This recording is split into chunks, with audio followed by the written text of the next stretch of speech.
السلام علیکم دوستو جیسا کہ آپ سن چکے ہیں کہ امام مسلم اور ان کے دونوں بیٹوں کی شہادت ہو چکی ہے۔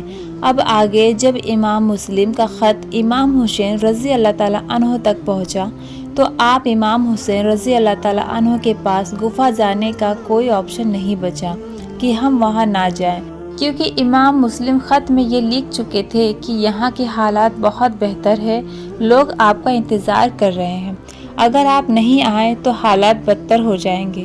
امام حسین سوچنے لگے کہ اگر ہم گفا نہیں گئے اور وہاں کے لوگ یزید اور ابن زیاد کے دباؤ میں آ کر شریعت کے خلاف کچھ کر بیٹھے تو اس کے ذمہ دار ہم ہوں گے، اور قیامت کے دن اگر ہمارے نانا نے پوچھ لیا کہ حسین، میری امت نے تمہیں آواز دیا تھا کہ آپ آئیے اور ہمیں بچا لیجئے، آپ کیوں نہیں گئے، تو ہم اپنے نانا جان کو کیا منہ دکھائیں گے، اور رب نے پوچھ لیا تو رب کی بارگاہ میں ہم کیا جواب دیں گے۔ یہ سوچ کر امام حسین رضی اللہ تعالیٰ عنہ گفا جانے کی تیاری کرنے لگے۔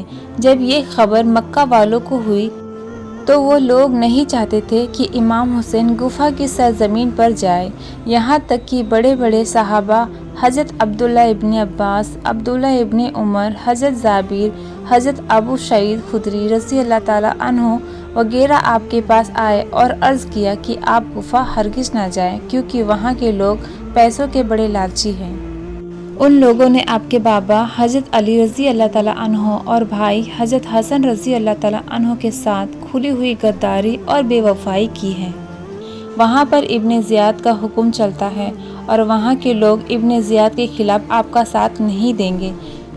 اے امام حسین، آپ یہ جان لیجئے کہ گفا والے آپ کو جنگ کے لیے بلا رہے ہیں، اور ہمیں ڈر ہے کہ وہاں کے لوگ آپ کو دھوکہ دے دیں گے، جھٹلائیں گے اور آپ کو بے حد مددگار چھوڑ دیں گے، بلکہ حکومت کے ساتھ مل کر آپ پر حملہ کریں گے، اور بلانے والے ہی سب سے بڑے آپ کے دشمن ہوں گے۔ حضرت امام حسین رضی اللہ تعالیٰ عنہ نے ان سب سے کہا کہ ہمیں نہ روکے، ہمیں جانے دے، اگر آج ہم نہیں گئے تو ہمارے نبی کی دین کی شان ختم ہو جائے گی، ہمارے گھر کی جو آن بان ہے وہ ختم ہو جائے گی، اور اگر رب نے ہم سے پوچھ لیا تو ہم رب کو کیا جواب دیں گے۔ جب صحابہ اکرام نے دیکھا کہ امام حسین اپنے ارادے سے رکنے والے نہیں ہیں تو کچھ صحابہ نے کہا تھا، اے امام حسین، اگر آپ کو جانا ہی ہے تو آپ اپنے گھر والوں کو اپنے ساتھ لے کر نہ جائیں، آپ اکیلے جائیں، مگر امام حسین نے کہا، نہیں، ہم اپنے نانا جان کے دین کو بچانے کے لیے کسی بھی صورت میں کسی سے بھی کوئی کمپرومائز نہیں کر سکتے، ہم جائیں گے اور ہم اپنے پورے کنبے کے ساتھ جائیں گے۔ بڑے بڑے صحابہ اکرام نے امام حسین کو گفا جانے سے روکا، مگر حضرت امام حسین نے ایک کی بھی نہیں سنی۔ آخرکار امام حسین 3 ذی الحجہ 60 ہجری کو اپنے گھر والوں اور خادم سمیت 82 لوگوں کو ساتھ لے کر مکہ مکرمہ سے گفا کے لیے نکل گئے۔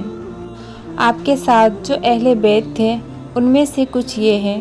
حضرت امام حسین رضی اللہ تعالیٰ عنہ کے ساتھ اس سفر میں حضرت امام حسین کے 3 بیٹے تھے۔ نمبر 1، حضرت علی اوسط، جن کو امام زین العابدین کہتے ہیں، اس وقت ان کی عمر 22 سال تھی اور وہ بیمار تھے۔ دوسرے حضرت علی، اس وقت ان کی عمر 18 سال تھی۔ نمبر 3، حضرت علی اصغر، اس وقت یہ بہت ہی چھوٹے تھے، دودھ پی رہے تھے، اور آپ کے ساتھ آپ کی بیٹی سکینہ رضی اللہ تعالیٰ عنہ بھی تھی، جن کا امام حسن کے بیٹے حضرت قاسم رضی اللہ تعالیٰ عنہ کے ساتھ نکاح ہونا طے تھا، اور حضرت امام حسین کی 2 بیٹیاں بھی اس سفر میں تھیں، ایک حضرت زہر بانو، دوسری حضرت علی اصغر کی ماں۔ حضرت امام حسین رضی اللہ تعالیٰ عنہ کے 4 نوجوان لڑکے اس سفر میں حضرت امام حسین رضی اللہ تعالیٰ عنہ کے ساتھ تھے۔ نمبر 1، حضرت قاسم، نمبر 2، حضرت عبداللہ، نمبر 3، حضرت عمر، نمبر 4، حضرت ابو بکر، اور حضرت علی رضی اللہ تعالیٰ عنہ کے 5 بیٹے، حضرت عباس، حضرت عثمان، حضرت عبداللہ، حضرت محمد اور حضرت جعفر بھی امام حسین کے ساتھ تھے، جو حضرت فاطمہ زہرا رضی اللہ تعالیٰ عنہ کے علاوہ حضرت علی کی دوسری بیویوں سے تھے۔ حضرت عقیل تو حضرت امام حسین کے کربلا پہنچنے سے پہلے ہی گفا میں شہید ہو چکے تھے، اور بیٹے حضرت عبداللہ، حضرت عبد الرحمن، حضرت جعفر حضرت امام حسین کے ساتھ کربلا گئے۔ اور حضرت جعفر طیار کے 2 بیٹے حضرت محمد اور حضرت عون بن اس سفر میں حضرت امام حسین کے ساتھ تھے۔ جب حضرت امام حسین رضی اللہ تعالیٰ عنہ مکہ سے باہر نکلے تو حاکم مدینہ عمر بن شعید کے حکم سے ایک بڑی فوج نے شہر سے باہر آ کر حضرت امام حسین کو روکا اور چاہا کہ حضرت امام حسین واپس چلے جائیں، لیکن حضرت امام حسین رضی اللہ تعالیٰ عنہ واپس ہونے سے انکار کیا۔ اور جب حضرت امام حسین شفا کی جگہ تک پہنچے تو اس زمانے کے بہت ہی مشہور شاعر فضدق سے ان کی ملاقات ہوئی۔ حضرت امام حسین ان سے گفا والوں کا حال پوچھا۔ انہوں نے کہا کہ ان کے دل آپ کی طرف ہیں، لیکن ان کی تلواریں بنی امیہ کے ساتھ ہوگی، یعنی کہ یزید کے ساتھ ہوگی۔ حضرت امام حسین نے فرمایا، تم سچ کہتے ہو، لیکن ہر بات اللہ کے دستے قدرت میں ہے، وہ جو چاہتا ہے کرتا ہے۔ اگر اللہ نے ہماری خواہش کے مطابق کیا تو ہم اس کا شکر ادا کریں گے، اور اگر ہماری تقدیر میں یہی ہے تو پھر ہم اسے قبول کریں گے۔ حضرت امام حسین رضی اللہ تعالیٰ عنہ فضدق سے بات کرنے کے بعد جب آگے بڑھے تو حضرت امام حسین رضی اللہ تعالیٰ عنہ کی ملاقات آپ کے بھانجے حضرت محمد اور حضرت عون سے ہوئی۔ انہوں نے اپنے باپ حضرت عبداللہ بن جعفر طیار کا خط حضرت امام حسین کی خدمت میں پیش کیا۔ اس میں لکھا ہوا تھا کہ میں آپ کو خدا کا واسطہ دیتا ہوں کہ آپ میرا خط دیکھتے ہی واپس مکہ چلے آئیے، اسی لیے کہ جہاں آپ جا رہے ہیں وہاں آپ کی ہلاک اور آپ کے اہل بیت کے تباہ ہونے کا ڈر ہے۔ اگر خدا نخواستہ آپ ہلاک ہو گئے تو دنیا میں اندھیرا چھا جائے گا۔ آپ ہدایت والوں کے لیے رہنما اور مسلمانوں کی امید کا مرکز ہیں۔ سفر میں جلدی نہ کیجیے، اس خط کے پیچھے میں بھی آ رہا ہوں۔ لیکن حضرت امام حسین رضی اللہ تعالیٰ عنہ نہیں رکے اور اس شہادت سے اپنے آپ کو مشرف کرنے کے لیے آگے چل پڑے جس شہادت کی خبر رسول پاک صلی اللہ تعالیٰ علیہ وسلم نے بچپن میں ہی دے دیا تھا۔ راستے میں ترمہ بن عدی ملتا ہے اور حضرت امام حسین کی بارگاہ میں عرض کرتا ہے کہ اے امام حسین، 30,000 کا لشکر آپ کے ساتھ گفا جانے کے لیے تیار ہے، آپ قبول فرمائیے۔ لیکن حضرت امام حسین رضی اللہ تعالیٰ عنہ اس درخواست کو قبول نہیں فرماتے اور آگے بڑھ جاتے ہیں۔ جب حضرت امام حسین مقام حاضر میں پہنچے تو آپ نے ایک بہت ہی قریبی دوست حضرت کیش کو خط دے کر گفا روانہ فرماتے ہیں۔ خط میں لکھا ہوا تھا کہ اللہ تعالیٰ کی حمد اور سلام کے بعد تمہیں یعنی اے گفا والو معلوم ہو کہ مسلم بن عقیل کے خط سے تم لوگوں کے حالات بہتر ہونے اور میری مدد پر تم سب کے اکٹھا ہونے کے بارے میں معلوم ہوا۔ میں خدا تعالیٰ سے دعا کرتا ہوں کہ ہم پر احسان کرے اور تم لوگوں کو اس بات پر بڑا اجر اور بدلہ عطا فرمائے۔ میں مکہ معظمہ سے روانہ ہو چکا ہوں۔ جب میرا خط پہنچے تو اپنا انتظام تم لوگ جلدی سے ٹھیک کر لینا، اسی لیے کہ میں چند ہی دن میں انشاءاللہ تعالیٰ تمہارے یہاں پہنچنے والا ہوں۔ حضرت قیس جب حضرت امام حسین کا خط لے کر قادسیہ پہنچے تو حسین بن عمیر جو ابن زیاد کے حکم سے ایک فوج کے ساتھ پہلے ہی سے ناکہ بندی کیے ہوئے تھا، اس نے قیس کو گرفتار کر کے ابن زیاد کے پاس کوفہ بھیج دیا۔ ابن زیاد نے کہا، اگر تم اپنی جان بچانا چاہتے ہو تو گورنر کے ہاؤس کی چھت پر چڑھ کر حسین ابن علی کے خلاف تقریر کرو اور ان کو برا بھلا کہو۔ حضرت قیس چھت پر چڑھ گئے اور اللہ تعالیٰ کی حمد اور رسول کریم صلی اللہ تعالیٰ علیہ وسلم پر درود پڑھنے کے بعد فرمایا کہ اے لوگو، رسول اکرم صلی اللہ تعالیٰ علیہ وسلم کے پیارے نواسے حضرت حسین بن علی اس وقت اللہ کی مخلوق میں سب سے بہترین آدمی ہیں۔ میں انہی کا بھیجا ہوا تم لوگوں کے پاس آیا ہوں۔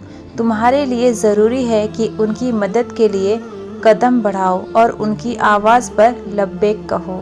حضرت قیس نے ابن زیاد کو اور اس کے باپ کو برا بھلا کہا اور حضرت علی کے لیے دعائے خیر کی۔ ابن زیاد آپ کی اس تقریر کو سن کر غصے میں آ گیا اور حکم دیا کہ انہیں چھت کے اوپر سے زمین پر گرا دو کہ اس کے ٹکڑے ٹکڑے ہو جائیں۔ بے رحم لوگوں نے انہیں نیچے گرا دیا جس سے ان کی ہڈیاں چکنا چور ہو گئی اور وہ شہادت کے درجے پر فائز ہوئے۔ اس طرح سے امام حسین کا یہ سچا دوست آپ پر قربان ہو گیا۔ جب حضرت امام حسین رضی اللہ تعالیٰ عنہ آگے بڑھے اور مقام ضرورت پر آپ نے ٹھہرنے کا فیصلہ فرمایا تو وہاں کنویں کے پاس ایک خیمہ نظر آیا۔ معلوم کرنے پر پتہ چلا کہ یہ خیمہ حضرت زہیر کا ہے جو حج سے فارغ ہو کر گفا جا رہے ہیں۔ شروع میں حضرت زہیر کو اہل بیت سے کوئی محبت نہ تھی۔ حضرت امام حسین نے ان کے پاس پیغام بھیجا کہ میں تم سے ملنا چاہتا ہوں۔ زہیر نے ملنے سے انکار کر دیا تو ان کی بیوی نے کہا، واہ کیا غضب کی بات ہے، نواسہ رسول آپ کو بلا رہے ہیں اور آپ ان سے ملنے کے لیے تیار ہی نہیں ہیں۔ بیوی کی بات سن کر وہ حضرت امام حسین کے پاس گئے اور بہت ہی جلدی خوش ہو کر واپس اپنے خیمے میں آئے اور جتنے بھی سامان ان کے پاس تھے حضرت امام حسین کی طرف بھجوا دیا۔ اس کے بعد اپنی بیوی کو طلاق دے دی اور اسے کہا کہ اپنے بھائی کے ساتھ مائکے چلی جاؤ۔ پھر اپنے ساتھیوں سے کہا، تم میں سے جو میرے ساتھ رہنا چاہے رہیں اور جو جانا چاہے چلا جائے اور یہ سمجھ کر جائے کہ یہ میری آخری ملاقات ہے۔ سب لوگ حیران ہو گئے کہ آخر ماجرا کیا ہے۔ آپ نے کہا، میں تم لوگوں سے بیان کرتا ہوں کہ ایک جنگ میں خدا تعالیٰ نے ہم کو کامیابی عطا فرمائی ہے اور بہت سا سامان اور مال و دولت ہاتھ میں آیا ہے۔